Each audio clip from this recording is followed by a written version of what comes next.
Okay, good day, everyone. This is lecture 14, and we are continuing the theme of the Enlightenment movement. Last year, we spent quite a long time dealing with Immanuel Kant. There's a sense in which you could begin to talk about Enlightenment from the time of Immanuel Kant, because he wrote very early in his philosophical career a very famous essay called What is Enlightenment? And he won a prize with that essay. So the concept of enlightenment really was a concept that suggested that at the level of European thinkers and so on, there was a certain kind of self-consciousness that enormous progress had been made in Western civilization and Western thought, and that at last human beings understood what they were all about, what their world was about, how it functioned, how society was constructed, the nature of the self, the reason for their behaviors and their decisions and so on, and the foundations of their culture. Immanuel Kant, as I said, is considered the greatest philosopher of the modern times, of the modern age, 18th century philosopher. He still is given that credit. And that is because he effected what came to be called a Copernican revolution in philosophy, and gave philosophy, as it were, a new kind of life after it had been virtually mortified by David Hume. People now recognize that Hume may have been correct, but there really was no need for pessimism, that knowledge was available, and that human beings played a very significant part in the construction of that knowledge.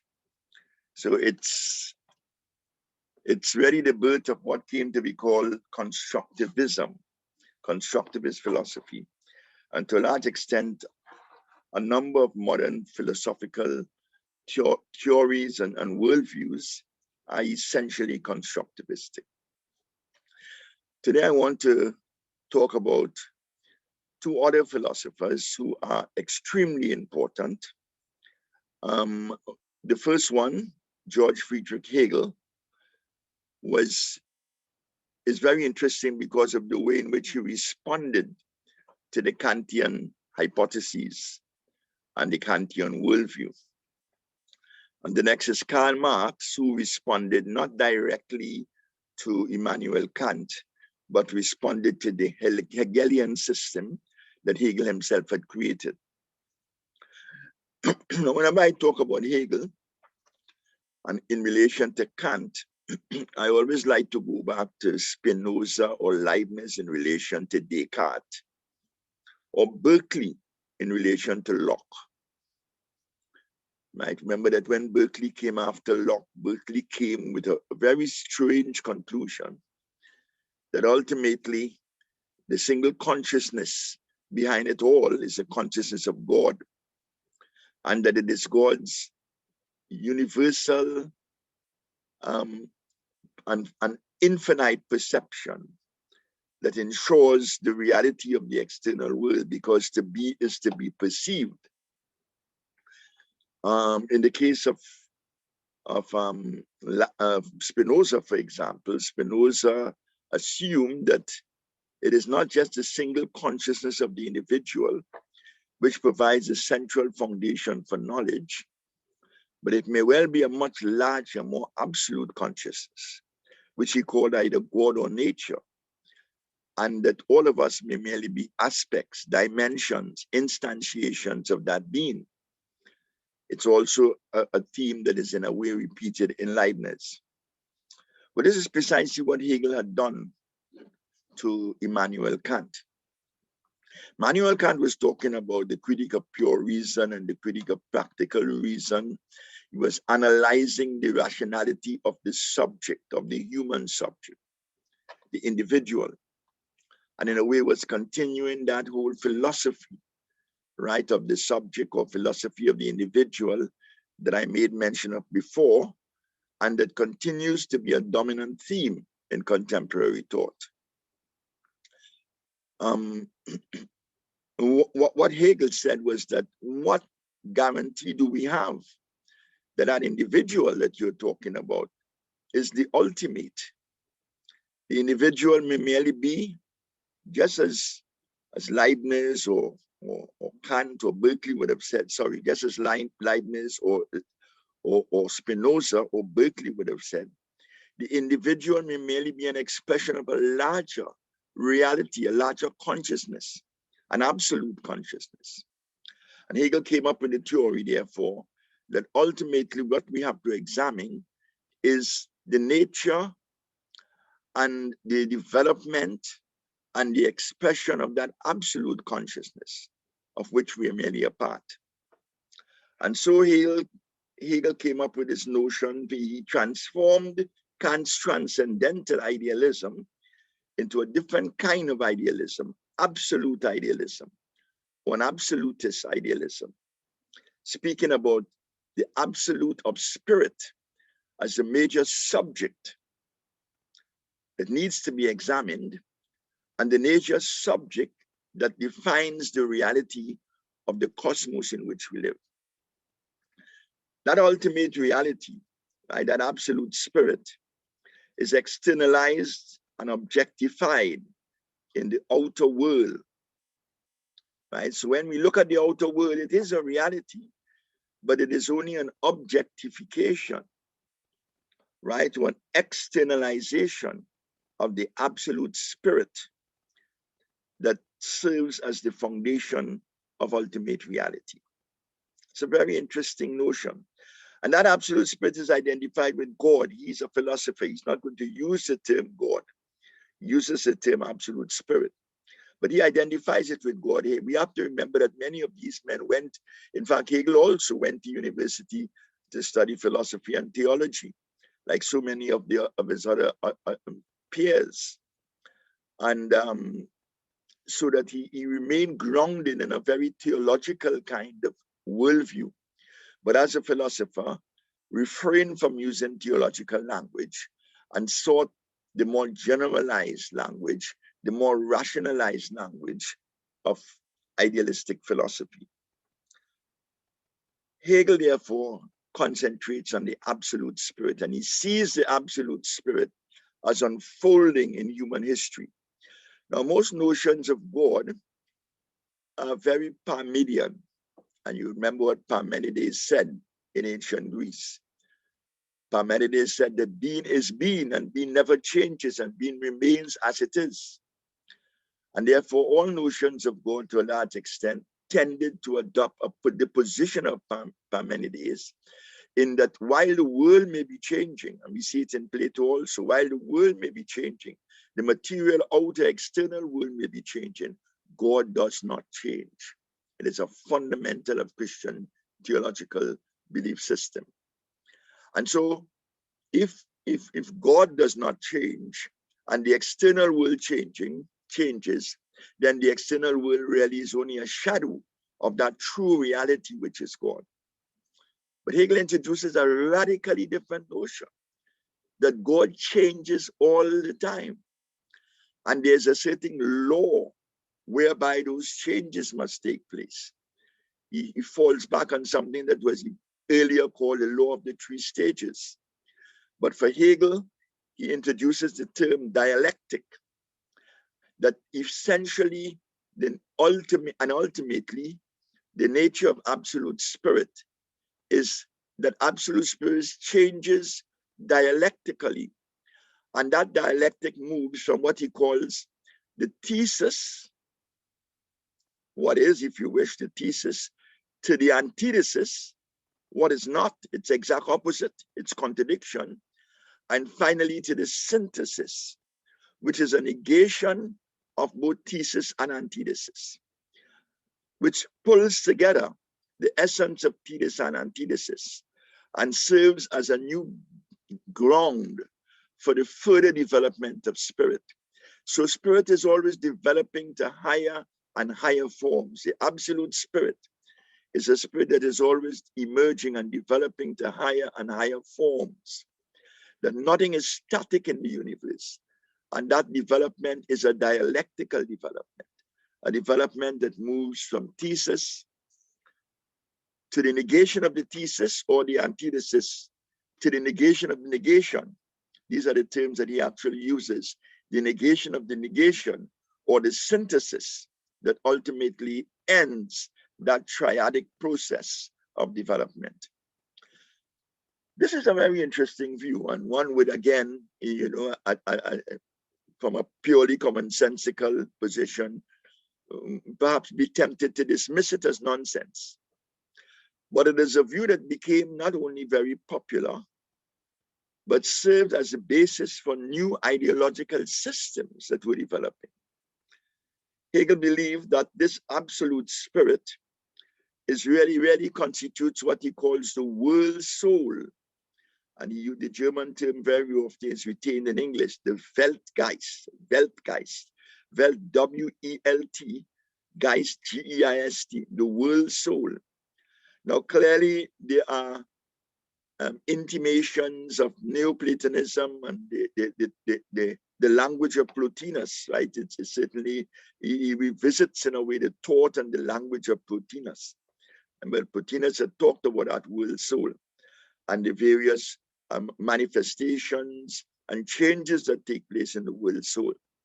And this is how Hegel sees it, that there is a world soul, and that world soul, we are merely parts of that world soul. We are instantiations, right, and individual expressions of that world soul, but we are all contained within that world soul.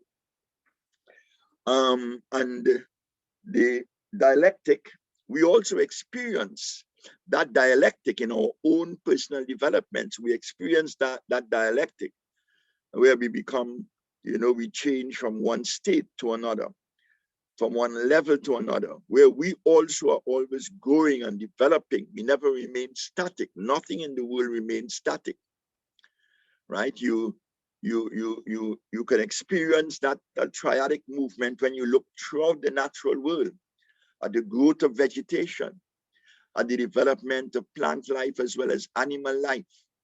When you look at the nature of the cosmos itself, right? And when you look at the unfolding of human history, because human history, and again, this is a very modernist position, is perceived as a process of continuous growth and development.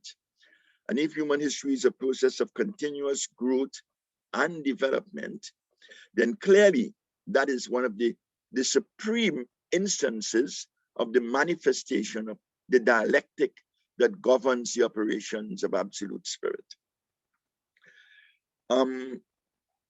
Hegel was really very much of an absolutist in his philosophy, and similarly in his political systems, he tended to be that similar absolutism.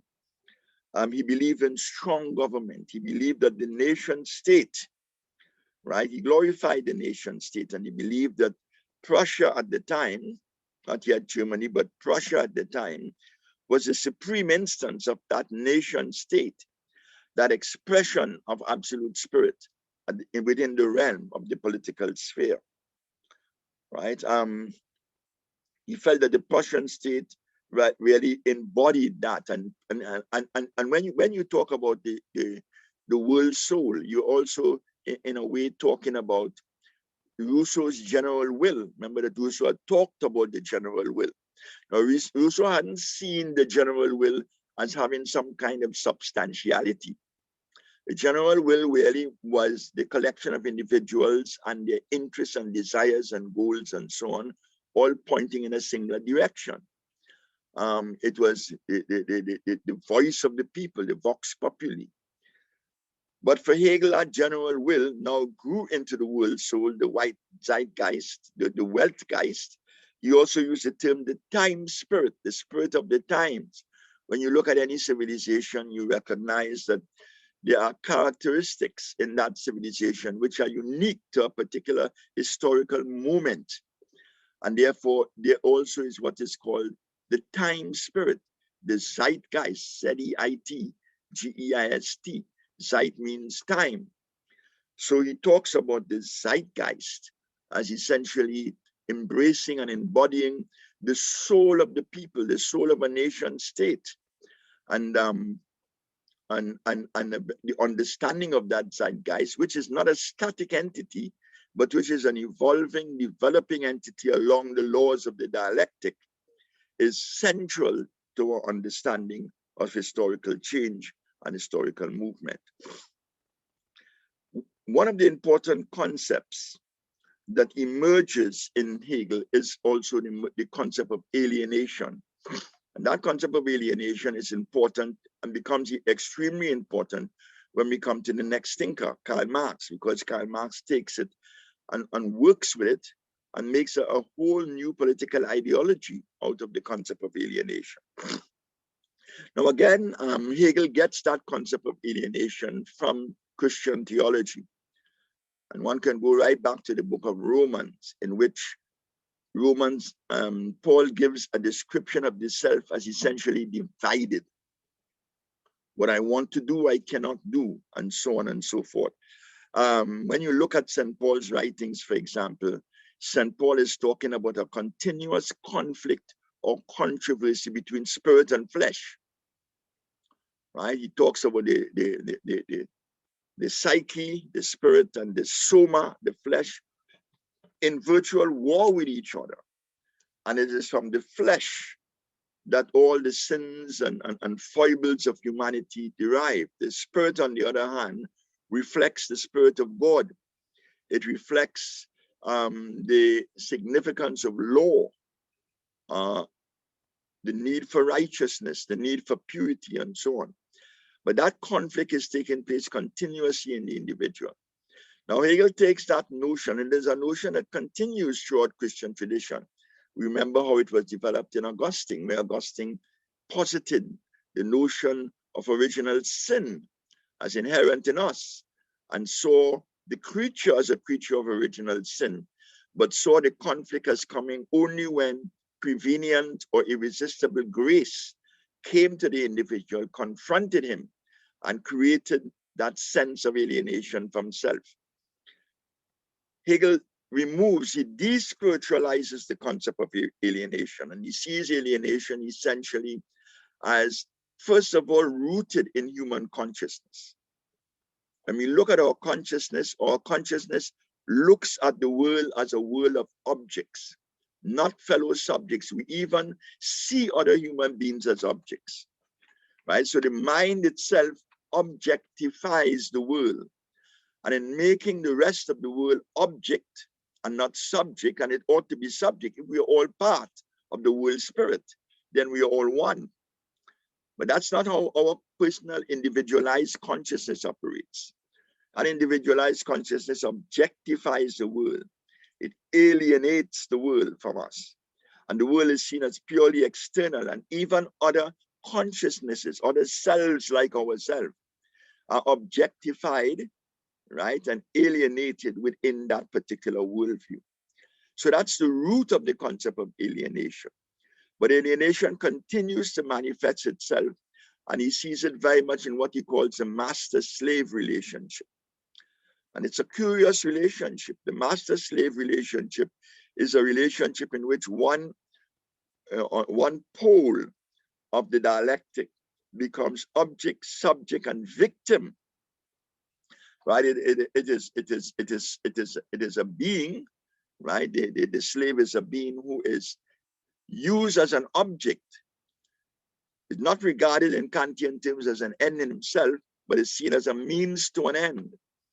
And so the master-slave relationship very often defines our relationship with other human beings.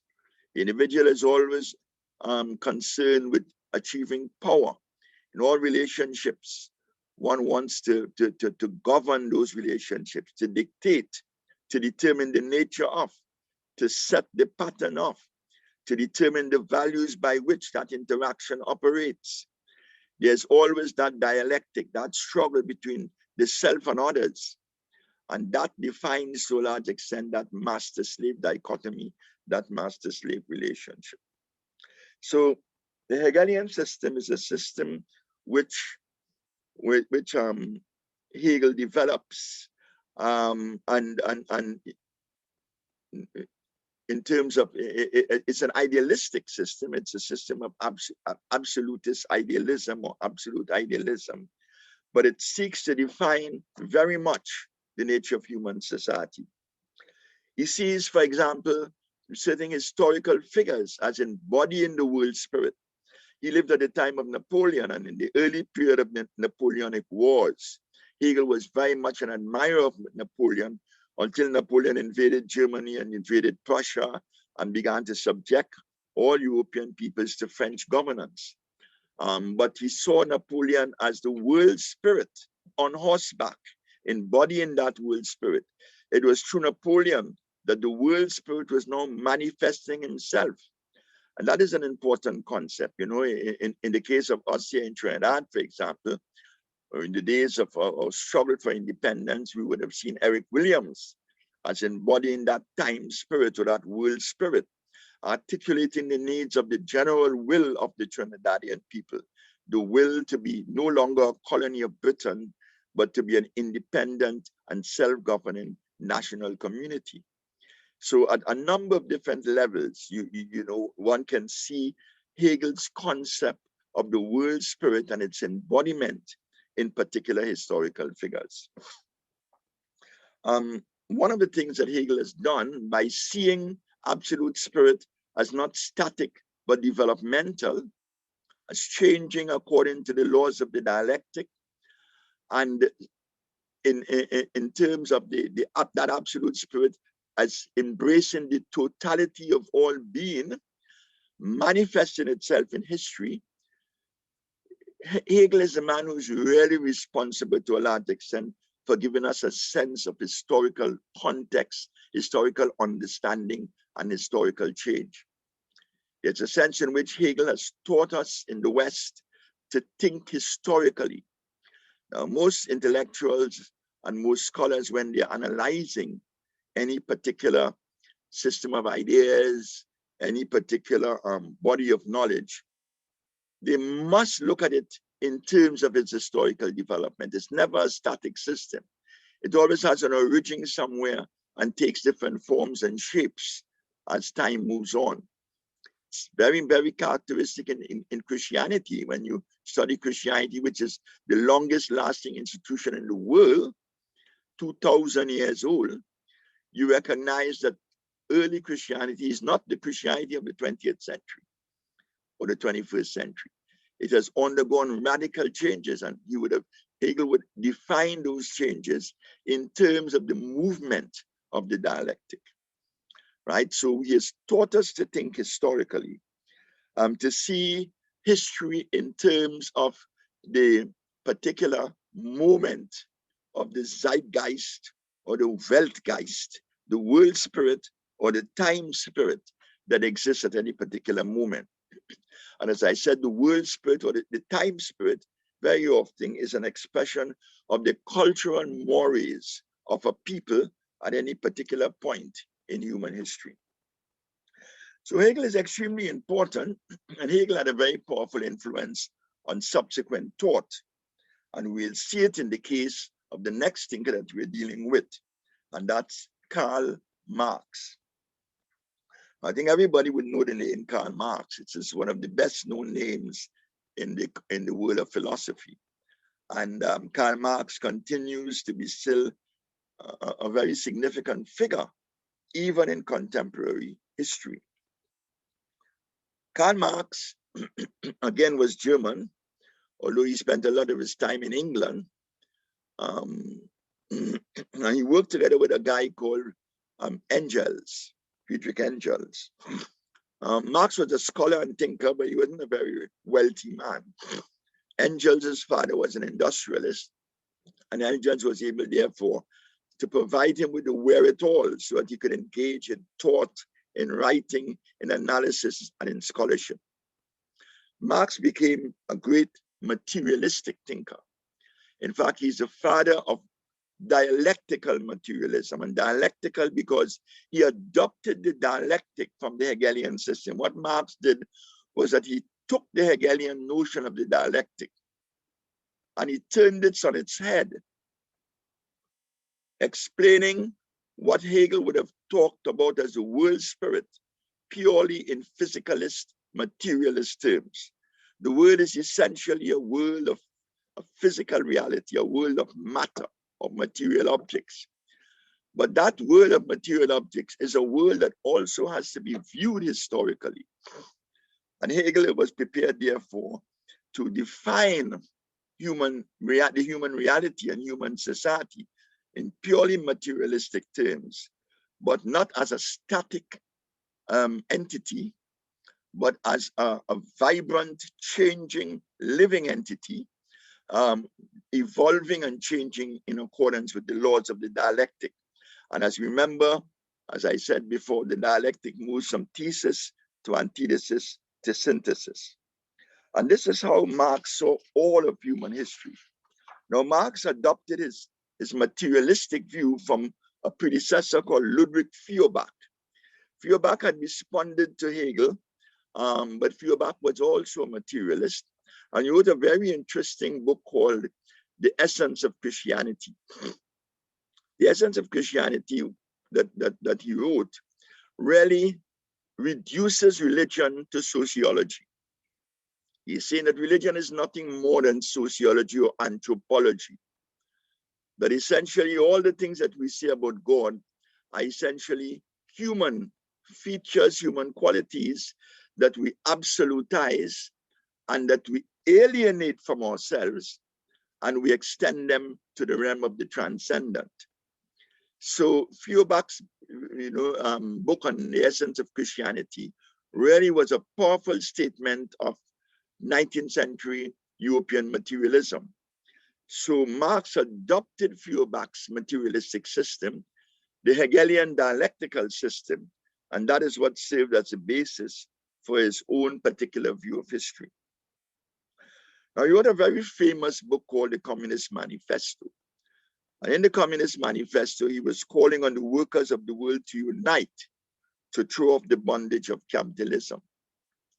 Now, one of the main adversaries, if you wish, of the Marxian system is the system of capitalist economies or capitalist economics that govern the world after the Industrial Revolution. Remember, we talked about the Industrial Revolution and Adam Smith and the search for markets and so on.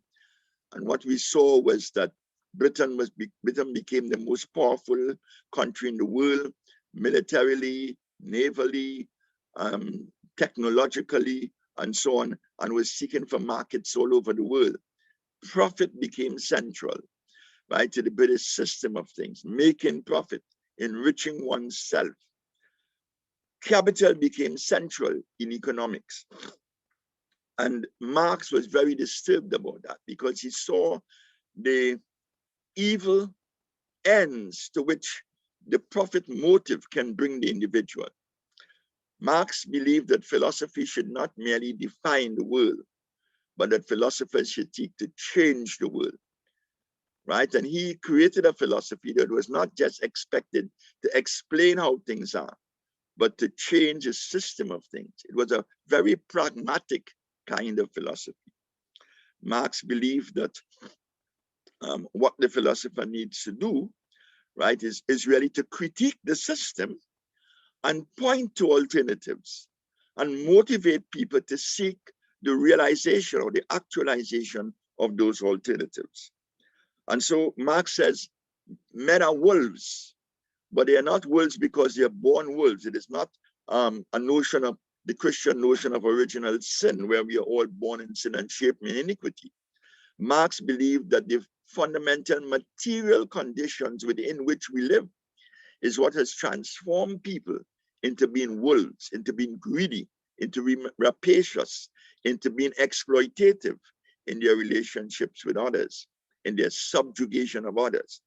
Marx saw not only the system of labor that developed in modern industry as an extremely exploitative one, in which owners were earning tremendous rewards, tremendous profits at the expense of laborers. Laborers were paid, and workers were paid wages that were barely subsistence level. They could never rise from their poverty. They were trapped in it. And the profits were made, what he called surplus, right? What he called surplus profits. The surplus was enjoyed by the wealthy class. Surplus value is the term that he used. The surplus value of the production of goods went into the coffers of the rich, made them richer, and kept the poor in misery and poverty. Marx also saw not only the development of that exploitative economic system in industry as characteristic of the capitalist system, but the development of Western European imperialism. That's why we seek to get more lands in other countries, exploit the people of those countries, turn those countries into colonies of the metropolitan center. And that creation of center and metropolis, that creation of dependency of colonies upon the centralized government in a Western European country, that is something that grew out of capitalism. In the Marxian system, imperialism is an aftermath. It grows out of the capitalist system. So Marx was very much disturbed by that. And that's why he called the workers of the world in the Communist Manifesto to unite, throw off the bondage of capitalism and get rid of the capitalist class. Marx was very heavily influenced by a number of French and British socialist thinkers. And the socialists have always been advocating, and socialism emerged quite early, and always been advocating that property should not be in the hands of a class of people. Property should belong to everyone. We find ourselves in this world and property becomes available, but we should not secure property at the expense of the rights of others to also secure property. And therefore, one of the most evil qualities of capitalism is private property. Most of the socialists were totally opposed to private property. Marx adopted that socialism, which was anti-private property, and developed what he considered to be a kind of scientific materialism. And in that scientific materialism, he used the dialectic to explain how things change and how things evolve. And he expected, therefore, that capitalism would take rise, as it did, but that capitalism would reach a point where it would begin to disintegrate, dismantle itself. It would crumble and give way to socialism. So on the one hand, he was calling on the workers of the world to unite, right, expecting that they would exercise agency in that. But on the other hand, he provided a philosophy that explained that socialism would rise naturally out of capitalism. If you apply the laws of the dialectic, right, to the historical moment in which you live, in the historical moment in which capitalism would have taken rise and triumph. And when you look at the history of the world at that time, you could see that triadic movement very interestingly, because capitalism had succeeded feudalism. The feudal government was a government in which there was a landowning class, and that landowning class subjected the workers to slavery, or what was called serfdom in Europe. The term serfdom was used in relation to it, but it was tantamount to slavery. So feudalism existed throughout Western Europe up to the 13th or 14th centuries, and then it began to disappear from places like Britain and so on. By the 16th, 17th centuries, it began to disappear from Britain, and the capitalist system began to emerge. The feudal system lasted in places like Russia until the 20th century, until the Great Russian Revolution had taken place, which I will come back to a little later on. So Marx had seen, you could see that transition from feudalism to capitalism. And Marx was saying that similarly, there's going to be a transition from capitalism to socialism. And he showed the laws, right? The problem of the accumulation of capital, the problem of the problem of economic development and the vagaries of that development. That very often there are periods of plenty when everybody seems to be enjoying the levels of productivity available, and other periods when there's stagnation. There's always seems to be a fluctuation between prosperity and stagnation. And Marx felt that those are the things that would cripple the capitalist system. Right then, there is this, the iron law of wages, what he called it, the iron law of wages, the fact that wages are always suppressed and people are exploited. Now, Marx lived before the time of trade unions. In fact, it was a Marxian system that was responsible for the development of the trade union movement later on. And it is the trade union movement which was able to bring about some kind of improvement in worker manager or worker owner relationships within industry. So Marx predicted, therefore, that socialism would follow capitalism. He agreed that the capitalist system was a system that really generated tremendous wealth. But he felt that at some stage, so much wealth would be generated that one could reach a stage where there could be a redistribution of that wealth so that everyone could benefit from it. And true equality, economic equality, could be gained. So the Marxist system was a system that was concerned primarily with equality. And it is only in that society of equals that people could really be free.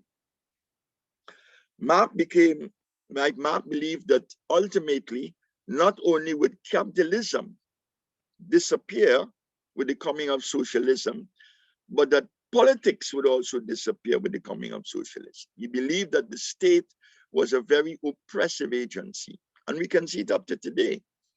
Right, in almost any part of the world you turn, the state is an extremely oppressive agency. You have an illusion of living in a democratic society, which is a society in which the people govern themselves. But in truth and in fact, the society is really taken over by a small group that claim to be representing the majority, but are really looking after their own interests and the interests of the ruling classes. So government is always supporting the ruling classes because they're the ones who are heavily taxed, and their taxation comes into government. They're the ones who are responsible for generating high levels of productivity, and the government looks towards that as a source of revenue. So governments are always supporting classes that are exploitative, ruling classes, classes of owners, either owners of land or owners of industry.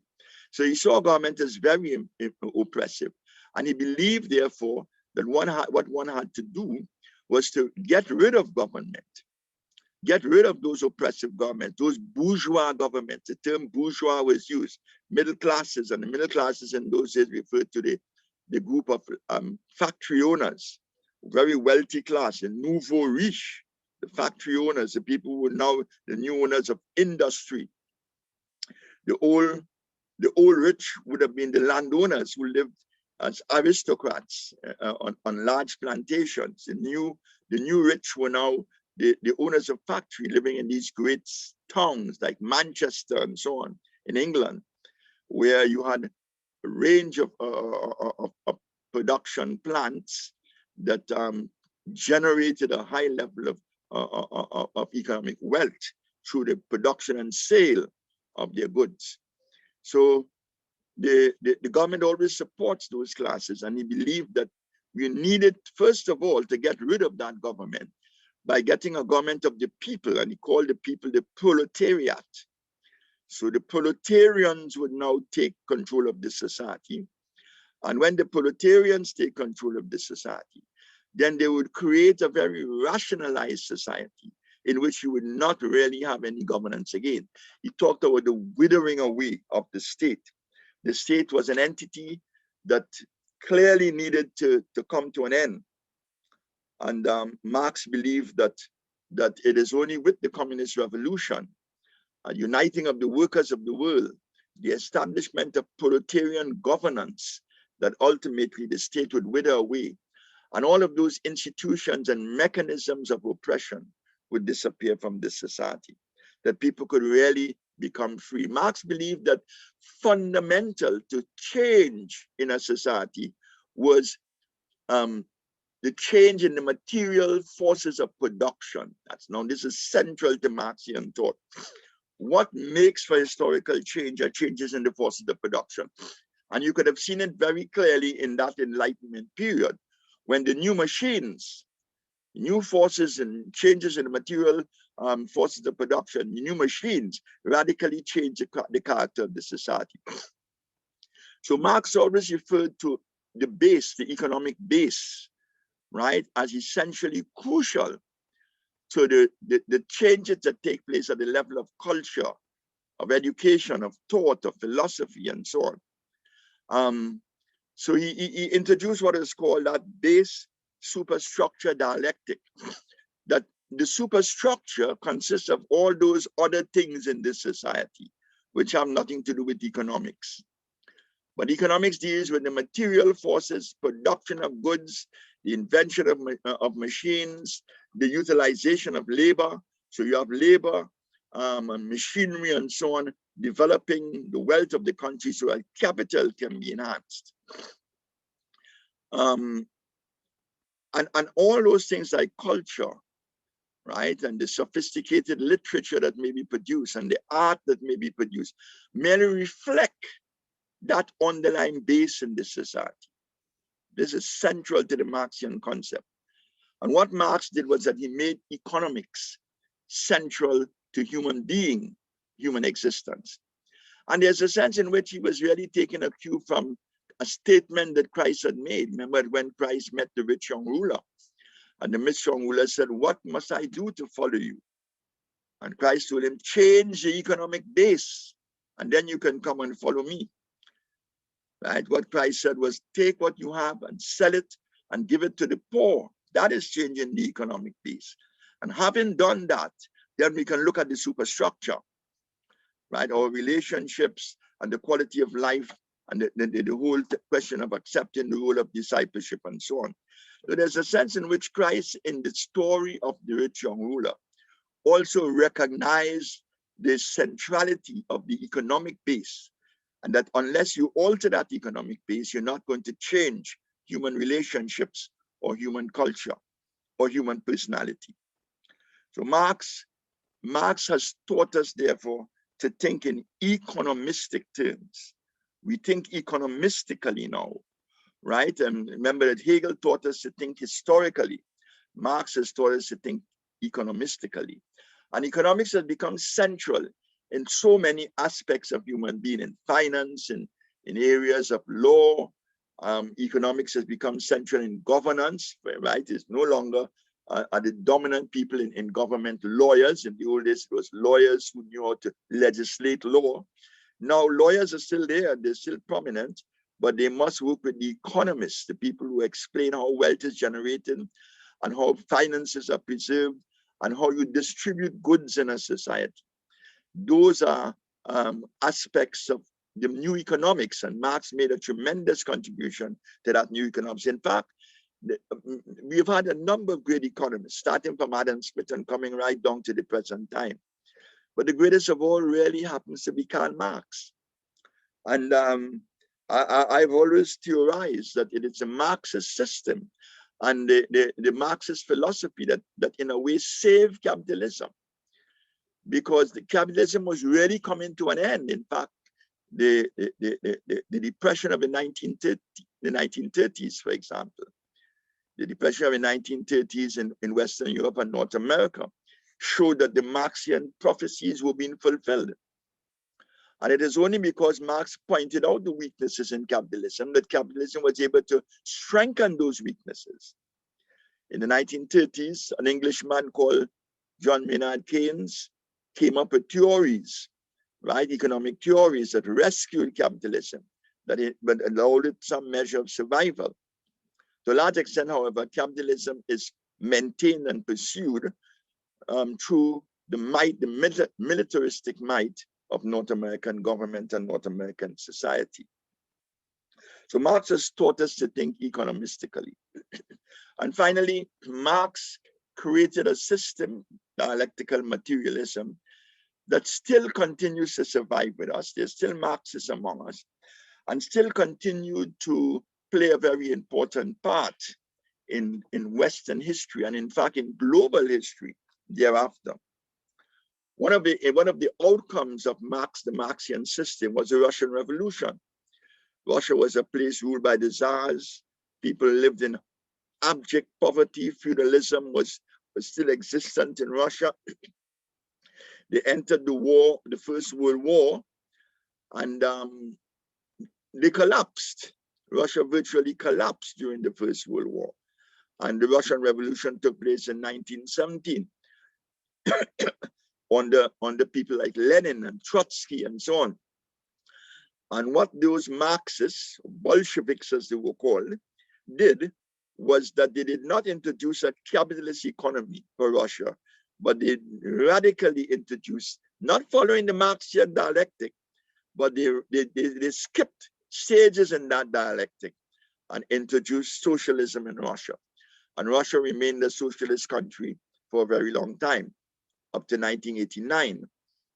Right? Russia was the home of socialism, and that was followed, and the philosophy there was a philosophy that we referred to as Marxism, Leninism, because Lenin's new ideas were added to the Marxist ideas, and the Marxists, and that provided the philosophical base and the political and theoretical base for the socialist system that was established in Russia. And sometime later, in the 50s and so on, the Chinese did the same thing under Chairman Mao, right? Maoism, for example, is another version of Marxism, of dialectical materialism. What Mao did, they made some changes in the system. And whereas Marx believed that it is the workers in factories that would start the revolution. That's why he called it the workers of the world to unite. The workers in factories. There were no factories in these countries like Russia and China. And therefore, Marx and Mao argued that it was really the peasantry that had to be in the vanguard of that revolution. People who were farmers, who lived on small farms, who were exploited by landowners, who lived in abject poverty. They were supposed to be the ones who should take responsibility for advancing and promoting the ideals of dialectical materialism. And then we had the whole colonial movement. And that colonial movement initially was opposed by the capitalist world, the Western capitalist world. In fact, the great imperial powers were the capitalist powers: Britain, France, to some extent Germany, Italy, and United States of America. These were the great imperialist powers. US imperialism was a slightly different kind of imperialism from the British and French, but it still was imperialism. They were establishing trading naval stations and so on all over the world, and air bases and so on all over the world to control sea routes and to control markets. And the colonial revolution started in Latin America, in Africa, and in Asia, right, in the 50s and 60s, 40s, 50s, and 60s. That was the period of the colonial revolution. And it was Russia, right, that provided all the support necessary to the colonial insurrections that broke out in these various parts of the world. Cuba became communist. In spite of its proximity to America, America could not stop it from becoming communist. It was horribly exploited by the US. It was a pleasure, sort of pleasure spot for US people, for people from the US, with casinos and brothels and so on. And Castro rescued it from that and made it an independent country that was able to conduct its own affairs. America imposed sanctions on Cuba. Sanctions were imposed on other countries in other parts of the world. But Cuba was able to export the revolution. Che Guevara left Cuba and went to Central and South America to start revolution. We went to Africa. Castro sent soldiers into the African continent to fight against imperial powers like the Portuguese and so on. And in Asia, a lot of the wars took place. India won its independence under led by Mahatma Gandhi. And India, in a way, showed the path towards decolonization. So the whole program of decolonization and now the establishment of post-colonial societies, to a large extent, was the work of Marxist revolutionaries, Trotskyites and so on. We had a leading world revolutionary right here in Trinidad, in the person of C.L.R. James, who lived in England and North America and who was writing voluminously. he was responsible for, he was one of the authors of the Pan-African movement, where Africans were saying that we need to take our country back from European imperial governments, so that a lot of the ferment, the political ferment in the third world, what it came to be called the third world, was a result of the presence of Marxist insurgents, right, fighting against colonial powers and capitalistic powers, until by the end, by the 1990s, the problems were virtually resolved. So Marxism really continues to be a potent force in world politics. We have seen the demise of Russian Marxism. Russia has now become like a Western country.